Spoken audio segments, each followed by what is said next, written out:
On the night of August 21st, 1986, in the peaceful village around Lake Nios, everyone was sleeping. That next morning, none of them would wake up. Over 1,700 people and 3,000 animals were discovered the next day by travelers laying dead around the town, seemingly without any explanation as to why. As you might expect, rumors floated around about what might have caused this, but as researchers started investigating, they soon came to the same conclusion. It was the lake. You see, Lake Nios is situated right on top of the Cameroon volcanic line, a nearly 1,000-mile line of subterranean volcanoes. Roughly 50 miles under this line sits a massive magma chamber that, unbeknownst to the villagers, was quietly building up massive quantities of toxic gases. But how did these gases end up killing all of the villagers, and why is Lake Nios involved? The lake happened to be incredibly deep, nearly 200 meters. Due to the tropical environment of Cameroon, the lake would form a cap of sorts of warm water at the surface, trapping the more dense water and gases underneath. Usually, the lake stayed in this constant state, with the cap holding the deadly gases below at bay. But on that night, something happened. It was either an earthquake or a volcanic eruption, but the gas held under the lake burst free to the surface at once. 1.6 million tons of carbon dioxide quickly spread around the lake, creating a dense layer of carbon dioxide 50 meters tall in the atmosphere. The cloud of deadly CO2 spread 15 miles outward, causing any living being trapped in it to quickly suffocate and die. And this is how the seemingly peaceful lake killed 1,700 people and 3,000 animals. Today, scientists have installed degassing pipes in the lake to prevent the disaster from happening again, and while killer lakes like Lake Nios are very rare, you might want to be a little more concerned about lakes from now on. The Boy Scouts usually teach you how to tie knots or maybe start a fire, but one Boy Scout decided to take his survival training just a little bit further. Nicknamed the Radioactive Boy Scout, David Hahn, at the age of 17, attempted to create a homemade nuclear breeder reactor in his mom's backyard shed in Michigan. He was fascinated with chemistry from a young age and spent most of his early years conducting amateur chemistry experiments, which would often lead to small explosions panicking neighbors. Throughout his childhood, he collected raw elements of the periodic table, taking an often peculiar interest in those of radioactive nature. He amassed radioactive material like americium from smoke detectors, radium from clocks, tritium from gun sights, and thorium from camping lanterns. Using a block of lead as the casing, he bored out a large hole to hold the radioactive material and used lithium from batteries he purchased to purify thorium using a Bunsen burner. His reactor progressed into potential functionality. Hahn would often pose as an adult scientist in letters to gain the help of professionals and often to get access to otherwise restricted samples of radioactive isotopes. At the pinnacle of his conquest into the construction of the nuclear reactor, his homemade breeder reactor started emitting dangerous levels of radiation, nearly 1,000 times the average background radiation. It never came close to reaching critical mass, but Hahn began to dismantle his experiments quite quickly. In a random encounter, actually, the police discovered his activities, which eventually caught notice of the FBI and the Nuclear Regulatory Commission. In 1995, the EPA even declared his mom's house a Superfund cleanup site. Hahn's mom feared that the EPA was going to take her home, so before officials could investigate, she took most of David's radioactive material and dumped it in the trash for disposal at the local dump. Officials didn't become aware of this until long after the cleanup had started. So, unfortunately, nothing was done to prevent possible contamination from his large mass of material. As for David, he refused medical treatment after the incident and was never charged with a crime. The rest of his life was depressingly troubled. with David eventually being charged with larceny in Michigan for stealing radioactive material from smoke detectors in his apartment building. In his mugshot, his face was covered with sores, indicating exposure to large amounts of radioactive material over time. After a 90-day stint in jail, Hahn was evaluated for psychiatric problems until his death in 2016 due to alcohol poisoning. The life of the world's only radioactive Boy Scout was particularly troubled, but it makes for an interesting mark in the history of amateur nuclear research, not typically a term that you casually hear. At least to the knowledge of the general public, no other incident has ever occurred around somebody creating their own nuclear reactor. For more than 300 years, nearly 50% of the people in the southern US were filled with worms. This is that story. What began as something referred to as a ground itch, an itching sensation felt between the toes, turned into a cough that later evolved into exhaustion and a feeling of haze. Southern adults grew so tired that they neglected their farms and fields, and their children grew lazy. There were more physical symptoms too. Victims had distended bellies, emaciated shoulder blades, and hollowed-out eyes. What was this mystery illness plaguing 40 to 50% of the southern US? It was hookworms.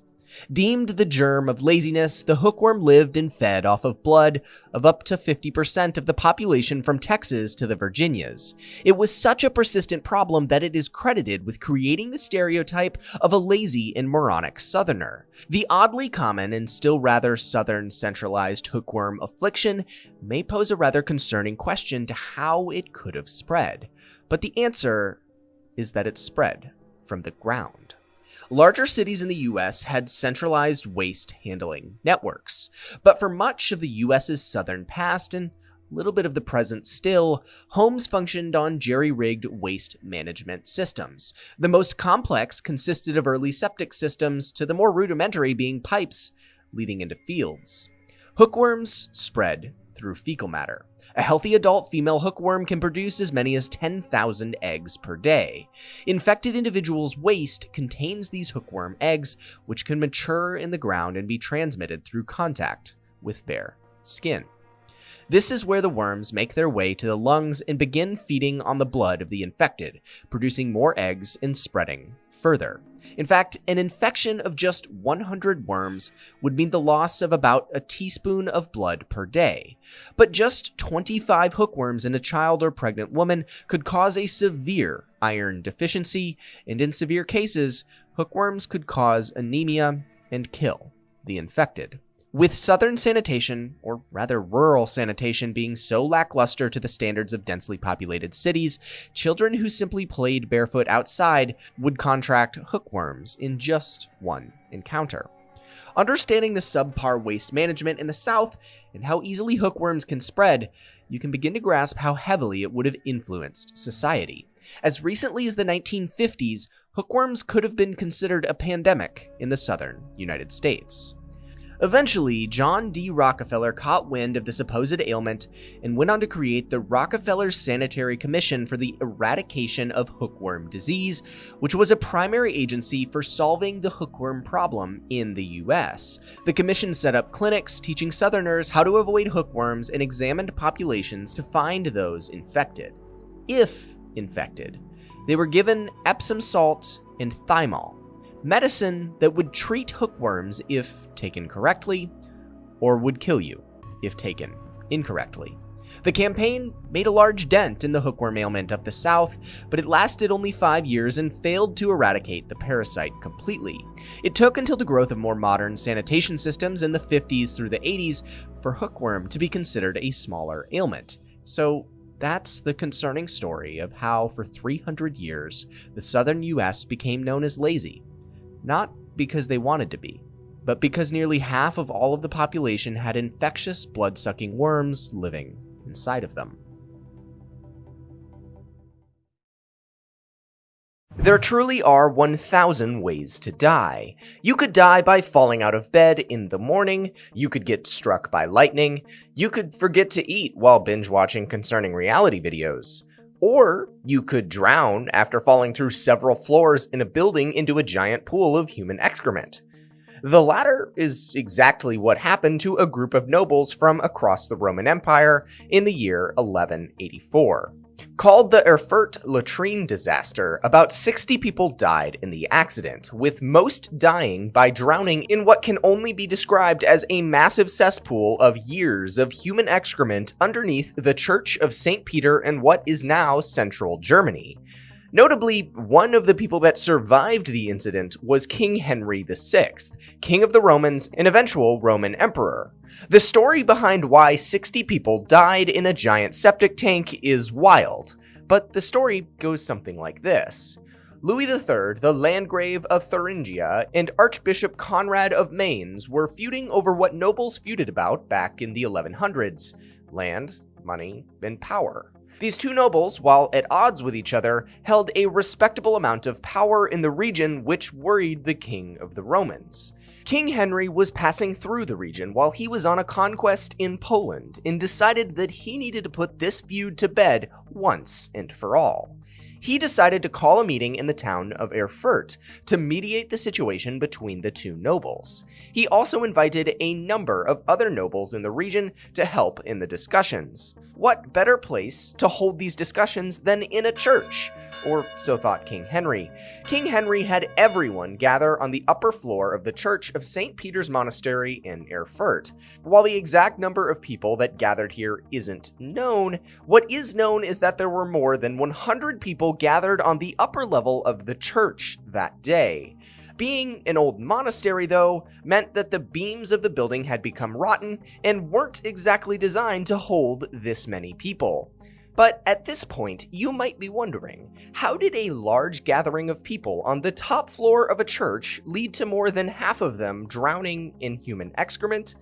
Well, there's something you should know about medieval plumbing.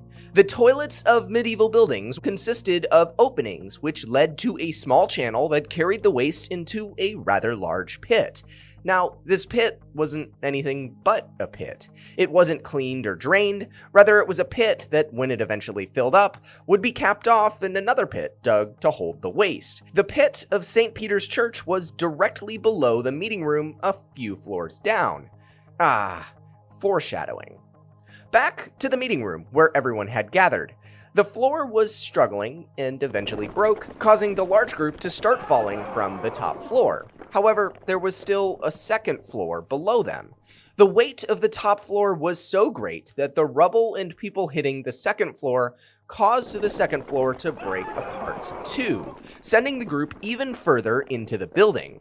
The group then found themselves in the room of the latrines, albeit briefly. When the group, along with 2 floors of rubble, hit the floor of the latrines, it broke too, opening up the pit. This pit would have been filled with years of excrement, meaning that most who survived the fall would have drowned in the thick sludge or died later of infection. Some died in the fall, though, or were struck with large rubble after they landed. A significant portion of the region's nobility at the time died in this accident by drowning in the pit. But notably, King Henry didn't, for he was sitting on a windowsill during the meeting and thus didn't fall when the floor gave out, almost like he knew it was going to give way. And after all of that, the dispute was settled, largely because everyone had drowned in a sewage pit. But we can look on the bright side. After the incident, King Henry VI went on to complete his conquest of Poland and became the Emperor of the Romans, following in his father's steps.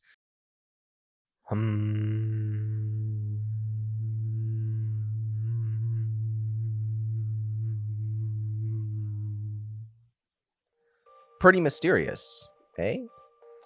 Well, it would be if your entire town just started hearing a massive hum in the air and had no idea where it was coming from.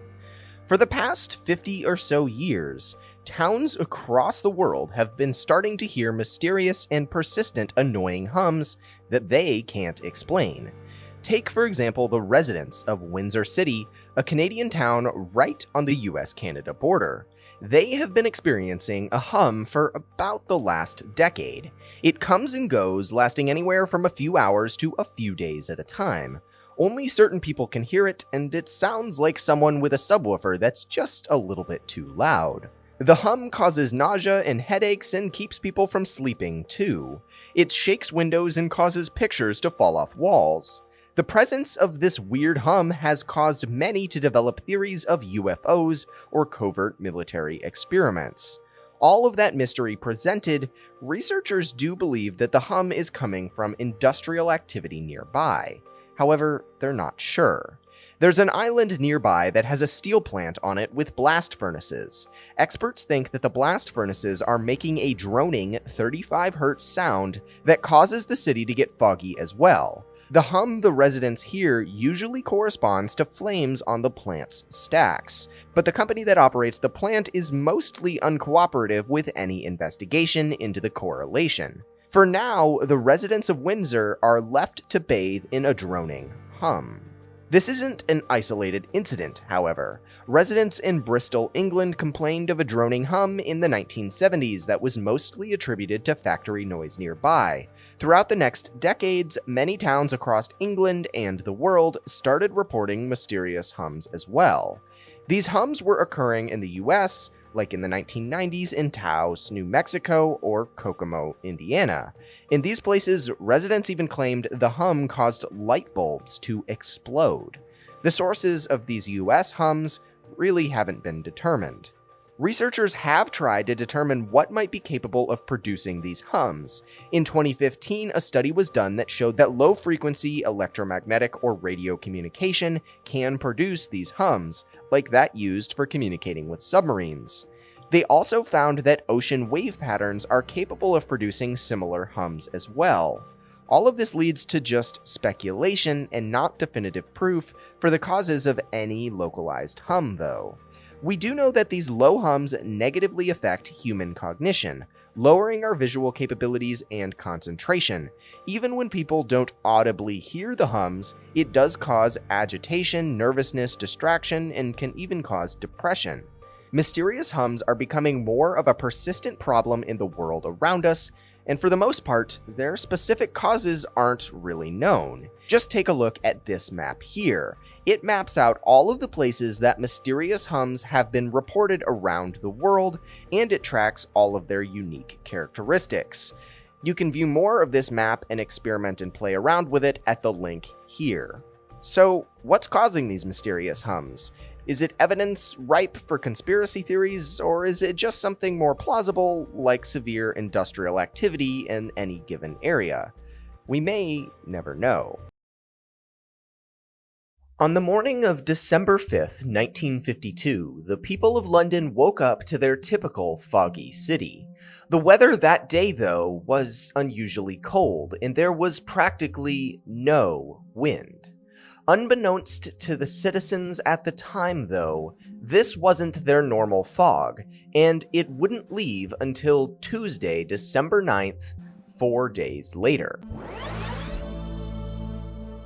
Sitting above the city was something called an anticyclone, which is a weather event that causes a particular area to be overly calm, caused by cyclical winds around that area, trapping the centered air inside. Londoners already used to their foggy city first went about their days as normal, but when the fog didn't go away and started to feel more and more toxic, Londoners knew something was wrong. Massive smog events like this were known in London as pea supers because of how thick and slow-flowing they made the air. This event, though, in December of 1952, was much worse than previous events and would become known as the Great Smog of London. Roughly 4,000 to 12,000 people would die over the next 4 days, many from respiratory issues, and many from actually falling into the River Thames and drowning. While this may sound absurd, the smog over these 4 days was so thick that people couldn't even see their own feet, causing many to fall into the river accidentally while just trying to get across town. But why did the Great Smog happen? The exact cause wasn't actually concretely known until recently. London has suffered from poor air quality ever since it began industrializing in the 13th century. The heavily populated city with its cool, humid climate was, and is, the perfect creator of dense fog and smog. But on the days before the Great Smog, there was a particularly cold weather front moving in, causing Londoners to burn more coal to heat their homes, creating more smoke. During the Great Smog, it's estimated that each day, 1,000 tons of smoke particles, 140 tons of hydrochloric acid, 14 tons of fluorine compounds, 370 tons of sulfur dioxide, and 800 tons of sulfuric acid were emitted from chimneys in the city from the burning of coal to keep houses warm. This was a deadly cocktail that normally would be swept away by winds. But there was an anticyclone over the city, preventing the movement of air throughout. The fog in London was also incredibly dense, with the water droplets being large enough to facilitate intense sulfate reactions, causing the fog itself to become highly acidic. The Great Smog practically shut down the city. Public transport was stopped, ambulance services stopped, concert and film screenings were canceled, everything stopped. Because of the fog, it was initially estimated that 4,000 people had died, but this was later raised to 6,000 and 25,000 more people had gotten sick because of it.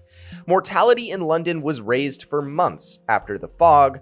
People died of influenza, respiratory tract infections, hypoxia, or they drowned in their own pus that arose from lung infections. Modern researchers today, though, in studying the event, now place the death count over 12,000. Modern researchers are also why we know the fog became highly acidic and examined the exact chemical processes that caused the fog to occur back in 1952. The Great Smog of 1952 also caused the creation of the Clean Air Acts of 1956 and eventually 1968, leading ultimately to the reduction of air pollution in the United Kingdom.